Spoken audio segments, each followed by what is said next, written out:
Inaalam pa kung anong motibo sa pamamaril ng 14 anyos na grade 8 student sa Zamboanga City.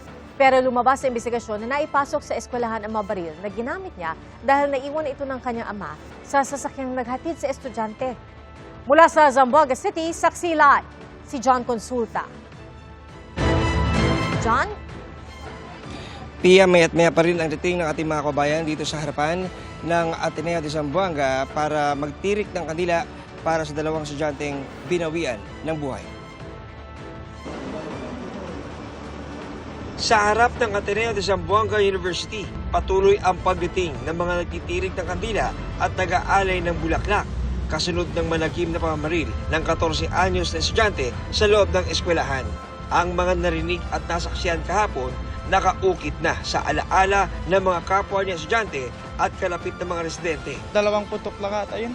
Yung isa. Kumpisa. Tumatakbo sila palabas. Meron, wala nang sapatos, saka medyas-medyas ang tumatakbo dahil sobrang panic nila.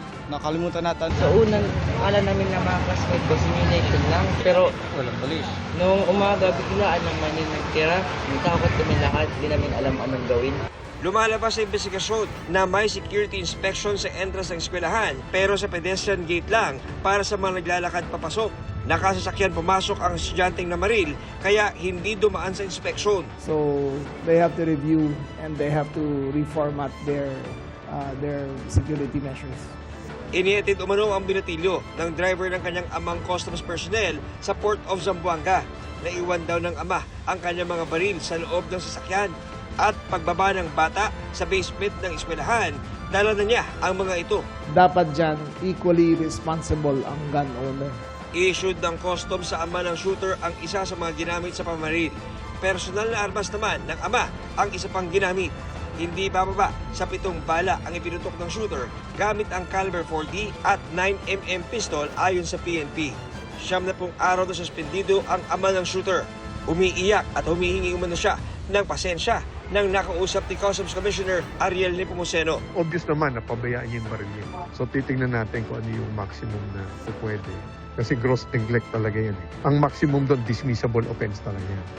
Hindi pa masabi ng mga otoridad kung sadyang tinarget ang nasawing 15 anyos na grade 10 student o kung nagkataon lang humiling ng privacy ang nagluluksang pamilya ng binatilyo at tumanggi magbigay ng panayam. Isa pang estudyante ang nataprisan ng bala. Ang namaril na estudyante na ilibing na kaninang umaga. We're looking into the friends, we're looking into family, we're looking into his habits. And we're looking at the physical evidence like the firearms, paano ginamit. Ayon sa mga otoridad, may mga indikasyong na-impluwensyahan ang shooter ng online gaming platform na Roblox. Sa mga chat group umano ng platform, nangyayari ang mga pagkaplano ng karahasan. Parang na-radicalize talaga yung bata. The child, according to reports, was a very exceptional student. Number 1 in his class. So, never had behavioral problems. So, we are going to go through all of his gadgets para ma-ascertain namin na talagang ginamit niya yung Roblox para dito. Nakikipag-ugnayan na ang PNP sa mga social media platform para alisin o i-take down ang mga video at litratong may kaugnayan sa pamamaril para hindi na kumalat pa. Umapila rin ang DILG sa Kongreso na magpasa ng batas na magbibigay ng mas mabigat na parusa sa mga gun owner kapag nagamit ng iba ang kanilang baril sa krimen. Andito po ang PNP. We will keep you safe. We will do everything. Nagsasagawa na ng post-trauma informed care ang DSWD sa mga nasaktan pati sa buong komunidad ng paaralan. Maaring physically walang galos, walang injury, pero yung dala-dala nilang trauma, yun yung dapat nating subaybayan. Kaya nga sabi ko, lahat ng mga kabataan dito na nag-aaral sa Ateneo, pati yung mga pamilya, pati yung mga guro, nakikisimpatya kami sa kanila kasi lahat sila biktima. Nakipagpulong naman si Education Secretary Sonny Angara sa mga leader ng Ateneo de Zamboanga para mapag-aralan ang mga dapat gawing aksyon para mapigilan ang karahasan sa mga eskwelahan. Ang malungkot dito, hindi natin akalain talaga na mangyayari dito sa estudyante. Tinatanong namin yung kanyang mga teacher, parang hindi naman siya problemado. Although nagbibiro siya minsan na galit siya sa kanyang mga kasama.